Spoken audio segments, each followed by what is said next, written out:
Thank you for subscribing to the channel. It's much appreciated. And for those of you that haven't subscribed yet, please do. It would be much appreciated. Thank you. Now, what I want to talk to you about today is we're actually on part 8 of our Create a Children's Book series because I believe that you don't have to pay for courses for anything, really. I mean, it's okay, you can say, well, yeah, but if I get the course, I can condense it down and I can do it all quickly. I don't have to wait for new videos and all that. Well, that's up to you. Pay for courses, but you don't have to, is what I'm saying. Because all the information you need, just type it in on YouTube and it's there. You don't have to come to even to someone like me. Although I will show you how to do things, and I'm not gonna lie to you. I'm not gonna bull anything up, and I'm not going to tell you you're going to earn 50 grand a month either. Oh, I'd like to, that's for sure. I don't earn 10,000 a month, and I'd like to, again. But yeah, so it would be nice, wouldn't it?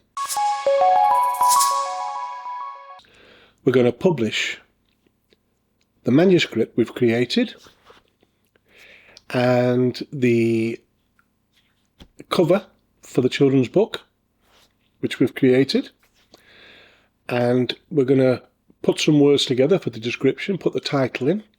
We're going to choose the categories, the 2 main categories first. And this is all on Amazon's KDP platform. And we're going to set the price for the book. We're going to make sure everything's right on the pages first. And yeah, lots of other things we're going to get done in this video today. So bear with me and we'll get through this. So the first thing is we've got our folder. I'm presuming you've got your folder. If you've been creating a children's book, or when you do create a children's book, keep things in a folder simple. So here I've got my cover in the PDF format. I can use PDF or PNG. I can work with either. But I've done the cover version, and I've just shown you how to do it in the cover cover template, because that's what most people seem to do, and you know, they can rely on presets that way without having to sort of juggle things about manually. But which I'll show you again about doing it through a PNG. I've got Jacob and the dinosaurs. So if I click on the PDF cover, there it is in all its glory, and just double check everything's okay on there, and it's all looking good to me. There's the PNG version, and here is the manuscript itself. We've gone through page numbering, we've gone through setting up each page so that it acts as a double page spread once it's been printed. We've gone through all kinds of things getting this book this far in the series. And you'll find the playlist for this series if you go to the channel, which is just Stephen Peel, and you'll see playlists. Click on that, and inside playlists you've got all these different things. So it's easier to find things instead of just going through all the videos. There it is there. Create a children's book. View the full list. You can see here this is the first one, and they're all in order. And what I've done is I've added these. They're all in orange, so these ones here in green, I've added these in here because it's more advice on page bleed and double page spreads and things like that. There's a video there on how to take illustrations apart and make them up again and use them in your children's storybooks, and we go on. And even at the end here, before this one, we've got all about long tail keywords and keywords in general and the differences and why you should use them and why you shouldn't. And that brings me to this. I asked in previous videos if some of you would give me some long tail keywords to put in the 7 back-end slots when we do the upload. Up to now, only one of you has been gracious enough to provide one, and there it is. I've also given you videos on, or provided you with videos on how to find your keywords. So just go back through things like that, and again read the one about long-tail keywords and the difference between keywords, and that's a recent one. So I need another 6 long-tail keywords. So come on, give me some keywords and see what you can come up with. And if they're any good, I'll put them in these slots, and then we'll see how the book goes with it. And in the future, we can always change those 7 back-end slots. But for now, yeah, I'd like another. If I've not had these 7 slots filled by you by sort of mid next week, I'm going to publish it myself with my own extra keywords here, other than the first one, or which ones I haven't had from you. So either way, this book's getting published next week. Right, so now what we're going to do is we're going to go to Kindle Direct Publishing. You've got your account, you know where it is. If you haven't got one, get one, and there's more information in my videos on all that. And we're going to start putting in the details. Now what I've done is, we've got here book title and subtitle. Now I'll open this document that I've created in advance, and the title is Jacob and the Dinosaurs. Okay, so we've got that. Now the reason I've put it in a Word document is because I can do a spell check on it and everything. It's important, so important that you get your spelling correct, especially in the title and subtitle, because you won't be able to change them. So if you've made a mess in those 2 parts, that's the end of it. You'll have to republish the whole book and close that one. So yeah, put it in a spreadsheet, Word document or a document, check for spelling, and then you're good to go. So I'll copy that, and I shall put that as the book title. Now when it comes to the subtitle, a lot of people like to cram them full of keywords. Well, I don't. I like to have it so that it reads as part of the story. So, like for instance, when baby Jacob finds a gigantic egg in an egg hunt, he has no idea it is a dinosaur egg. Now that's a story rather than something like gigantic egg, dinosaurs, dinosaur book for kids, dinosaur world, dinosaurs. You know, filling it up full of all that kind of stuff. I like it to read so that when the customer's looking at it, they get a little understanding of what it's about, instead of a jumble of words. And yeah, I appreciate that this is an ideal place to put loads of keywords. It's probably the second best place to put a load of keywords other than the title. But I still got a few in there. I've got dinosaur, I've got egg, I've got Jacob, so if anyone's looking for that, Jacob and the Dinosaurs, you know, there's always that. It's not a lot, there's not a lot of keywords in there, but I don't care for this. So I'm going to copy that, because I know the spelling's correct now. If I just type it out again, I might not know that. So that's those 2 done, and they're finished with. Now, I've told you that this book is, you know, dedicated as well to my grandson, Jacob. He's not 2 years old yet, and he's the cutest little thing. And I've got a little picture here of him. So it's Steve, which is me, and I'm going to put that in for the first name, and at the last name, because it all comes out as one name, Jacob. So that's that, Steve Jacob. That's my author name or pen name, pseudonym, however you like. Contributors. Well, I've already mentioned an illustrator who created some of the images, which I purchased on a subscription basis. So I've already done that in the book, and I'm not going to put it in here because that would mean really they'll be looking for a link to that person, company, or whatever, and it's really not worth the hassle. If, for instance, I'd worked in collaboration with an illustrator, and we worked together to create a book which is a video I'm going to do soon, then I'd like to, add their details in there. And that's the way we'll work it.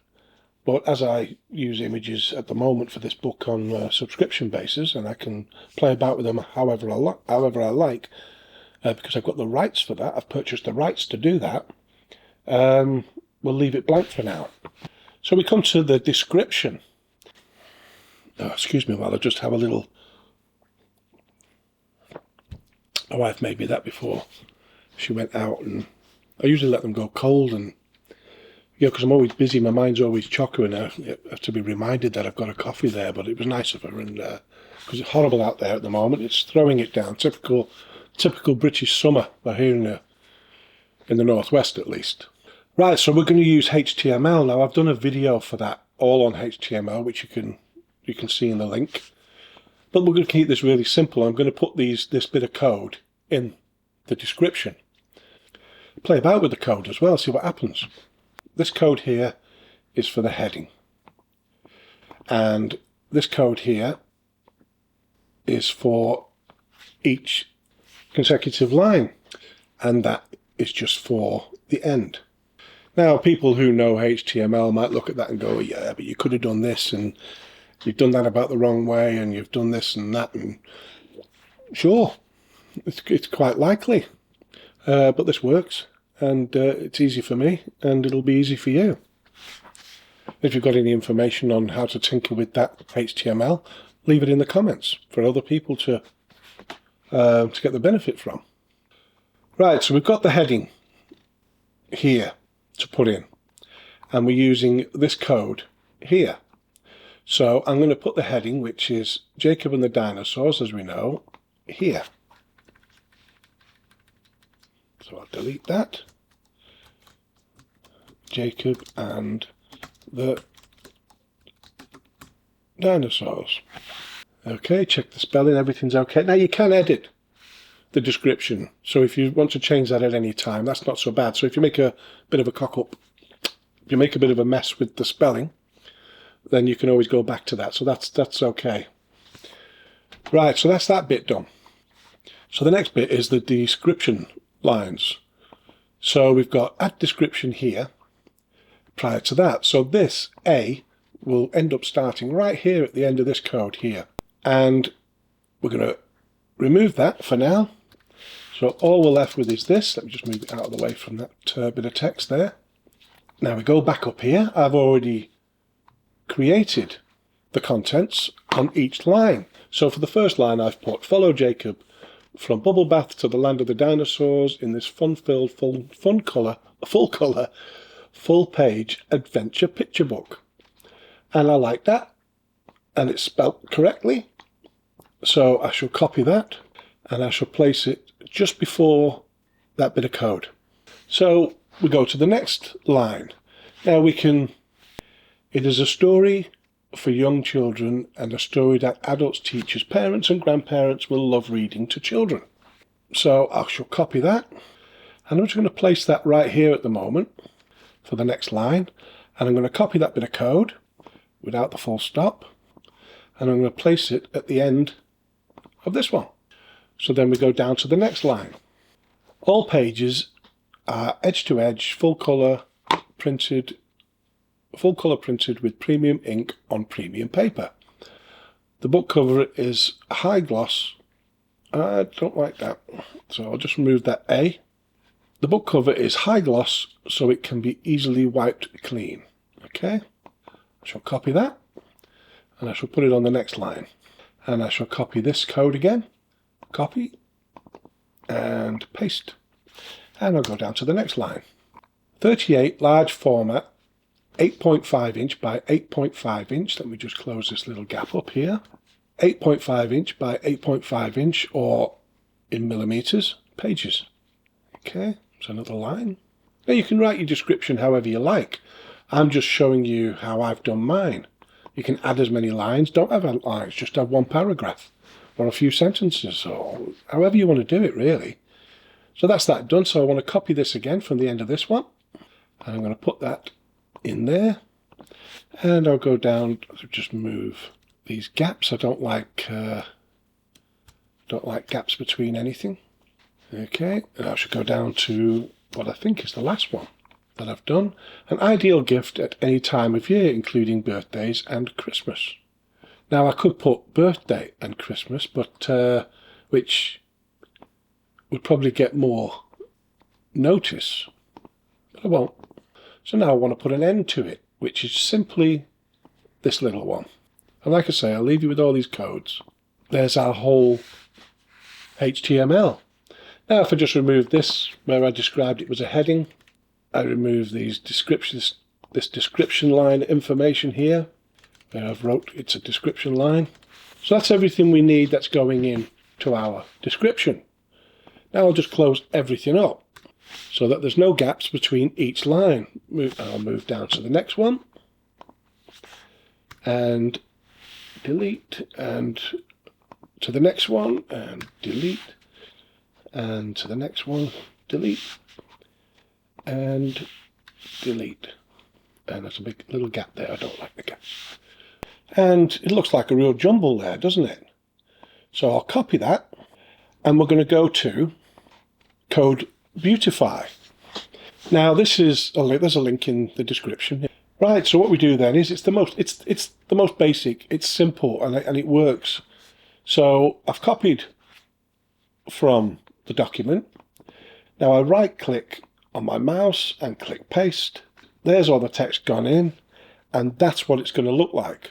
So you can see all these little bits of code have sort of give me a colour for the title. They've given me the spaces between each line. But we're not finished there. We can still play around with that. So if I go back to the document here, for argument's sake, I'm going to go back on the buttons, just to make things clear for you, so you can see what I'm doing. What I want to do is I want to change the colour of this to a different colour, to something a bit nicer than that pale blue that you've just seen on Code Beautify. I don't really like it. It doesn't stand out enough. So we'll change this colour. Now to do that, we're going to go to another web page, and the link's there again in the description. Colour Picker. It's for HTML, and this is the HTML codes here. These are the codes for the colour. So what we do is we have a look. We think, well, what colour would it be? What colours should Jacob be? So the best thing to do then is have a little look at your cover.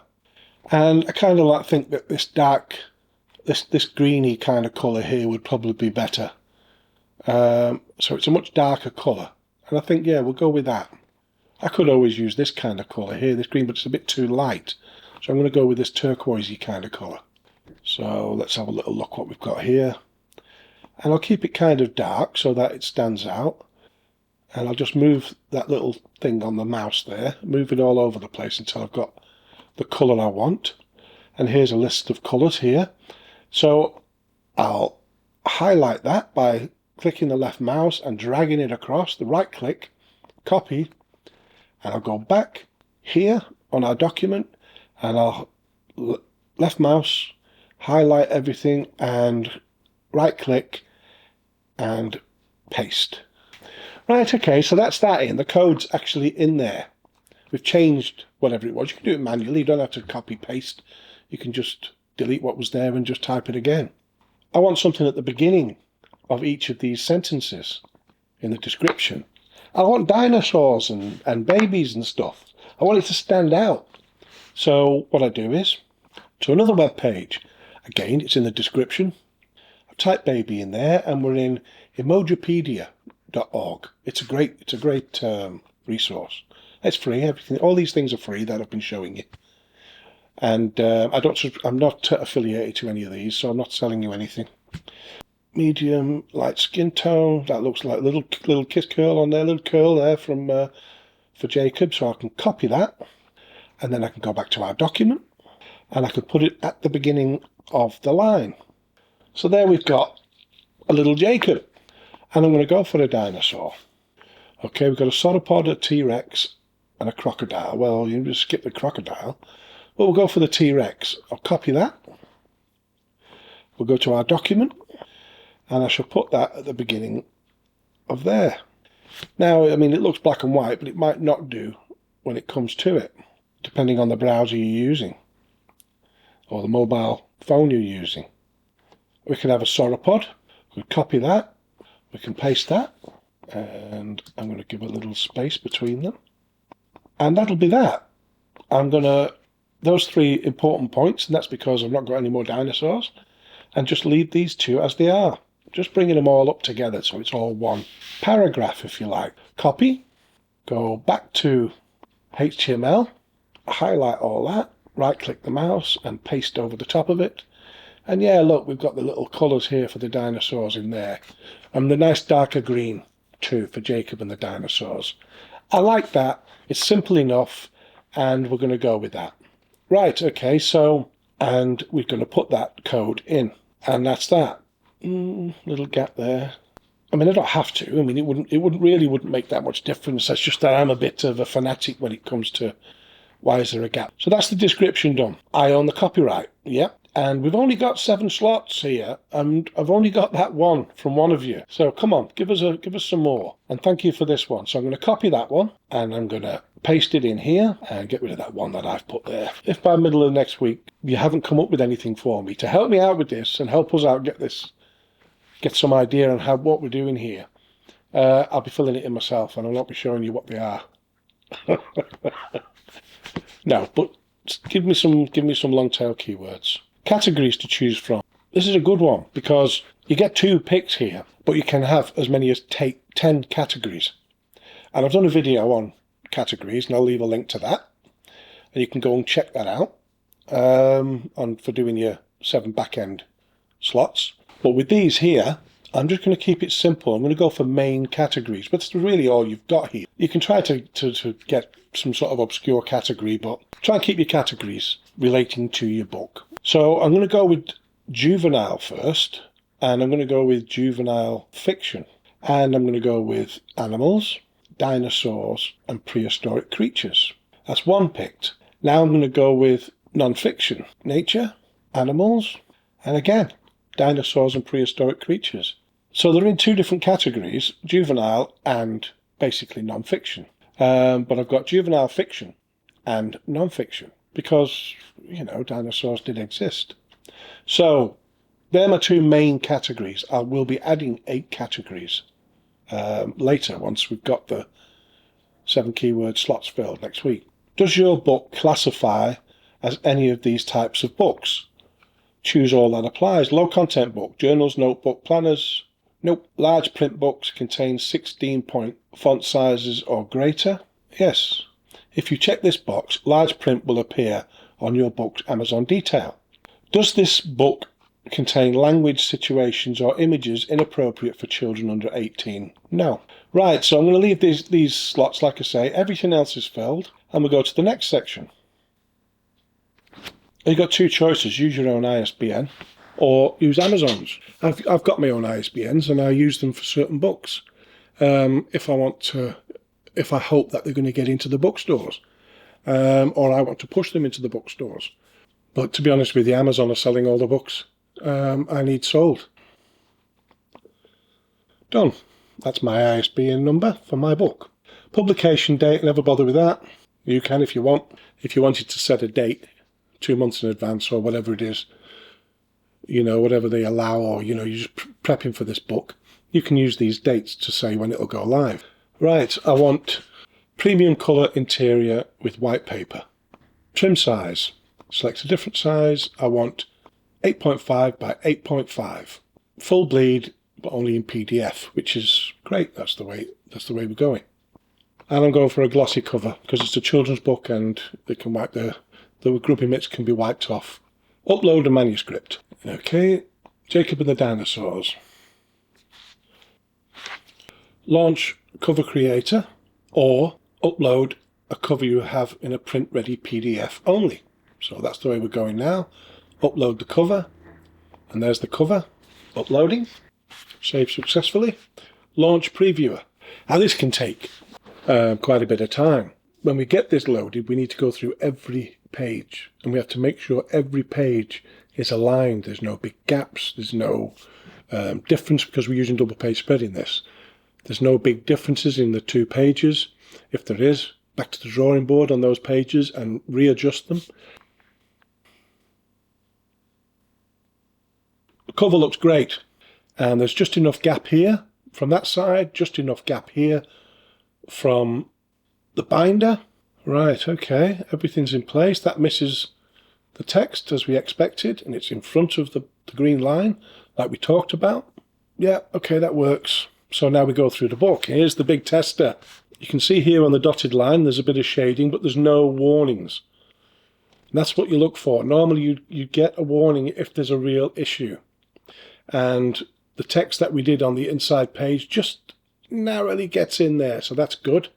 But yeah, author Steve Jpeg, illustrated by Steve Jpeg and the illustrator.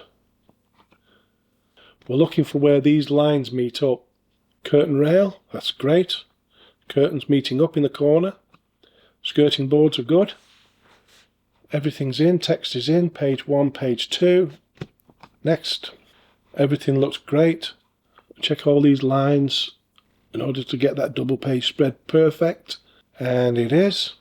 Now I'm just going to go through the book and check this before I press approve. So bear with me a second. So approve. That's that done. Now it's time to work on the price. And this has come straight after Launch Previewer. Now you can see here all the details. The printing costs are $3.65. So that's basically what Amazon's charging, plus distribution costs and the printing company's costs, all kinds of the paper, the ink. So I shall save and continue. And here's the last part, which is paperback rights and pricing. All territories, yep. You can choose individual territories if you want, but really, you don't really care. Primary market is always really Amazon.com. You can choose from whichever you like, but the primary market, it's the biggest market, is Amazon.com. And most of my books are sold in Amazon.co.uk. Now it's time to set the price. Expanded distribution, we can have it. You can't always have it. If it's not there, it means you've either got too many pages for the type of book it is. There's too much colour being used. So certain printers around the world won't print that, and that's happened to me before. I've got a couple of books that I can't put in expanded distribution, even though they're children's books, because they're very dark. A lot of ink's been taken up. And so, yeah, we've got that option, so that's great. And it's always worth doing that. Say, well, why do that? Why not? Why not? Okay, so your price has to go up. If I take that off here, off expanded distribution, I can sell this book for $6. $6.08, I should say, is the minimum I can sell that for. Printing costs, $3.65. Royalties, nothing. If I put it at $7, I'll make 55 cents on it. Expanded distribution is great because you don't know. It might just make it into some of the bigger shops. I've got some children's books there that are in the bigger shops. And every now and then I'll sell a bulk load. Right, okay, so I'm going for expanded distribution. The minimum I can sell it for is $9.13. So I'm going to change that straight away. $9.99 in the US market.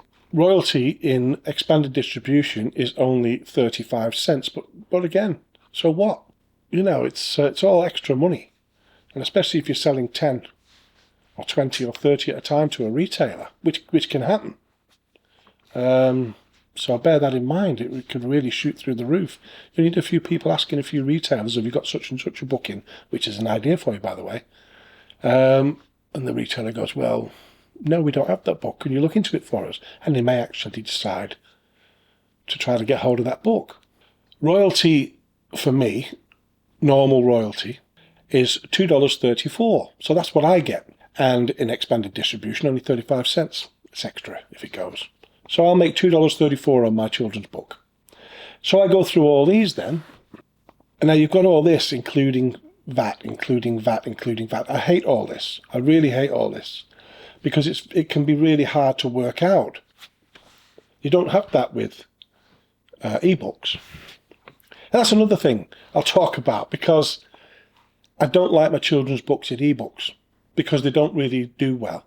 They don't do well in ebooks. Sell very few, and the problem is it doesn't look right. You can't expand the text. You can expand it, but you can't change the fonts. You can't do all these kind of things with it. And it's too easy if your book is close to getting a bestseller or has got a bestseller for someone to just purchase the book and give you a bad review. Whereas if they've got to pay full price for it, you know that you lessen that chance. Trust me, those sort of things happen. There's people like that out there. It's hard to believe, but for $5.99 I want to sell this book for in the UK. Now you might think that's really cheap, considering people are selling line journals for the same price, with no work gone into it hardly at all. And a lot of work has gone into this. And people say, well, hang on a minute, you know, you've used all these sort of illustrations and that, and you've done all. If you was to get an illustrator to do your work for you, and you pay them for it, that's much easier than creating all these images yourself, the backgrounds, putting everything together. It can be hard work, but it can be fun.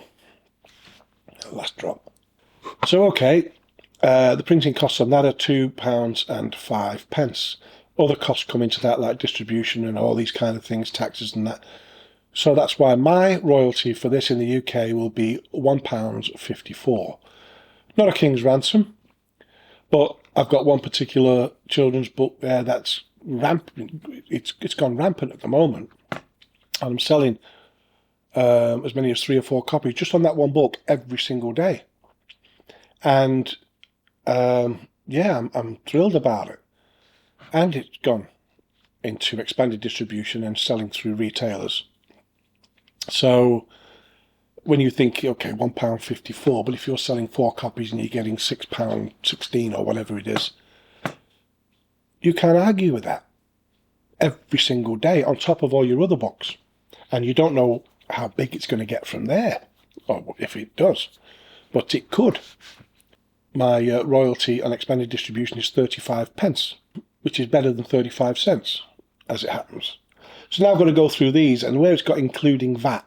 If I put $5.99 for the euro, it's got $6.41 including the VAT. Now I've got to bring that down now so that it's not looking like €6.41. Bring it down by what? So if I go to $5.49, no, I'm still sort of up there. So if I go for $5.60, and there's my $5.99. So I've got to do that with these. And, you know, it sort of really bugs me that I've got to do that. Right, okay, that's all done.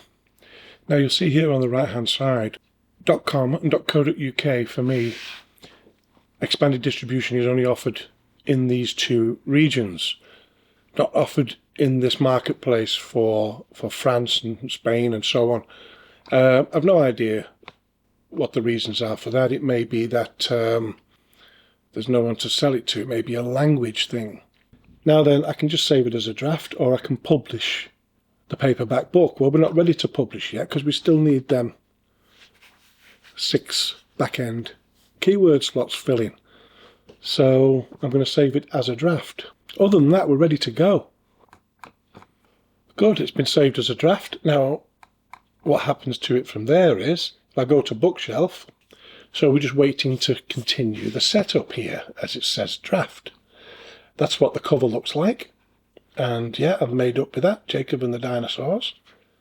And there's a dog on there, which everybody loves dogs, don't they? Every kid or kids loves dogs. And there's a little baby, and people can't resist little babies. And there's the author name, Steve Jacob. A pen name, I should say.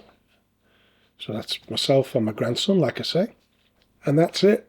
So middle of next week, it's going to get published, whether you've given me those 6 other long tail keywords or not. And the minute it's been approved, it will go live, and I can order the book on Amazon Prime. So I should get it probably the next day or the day after that. And I'll show you what it looks like. We'll do a little video of it. of me opening the envelope. Brilliant.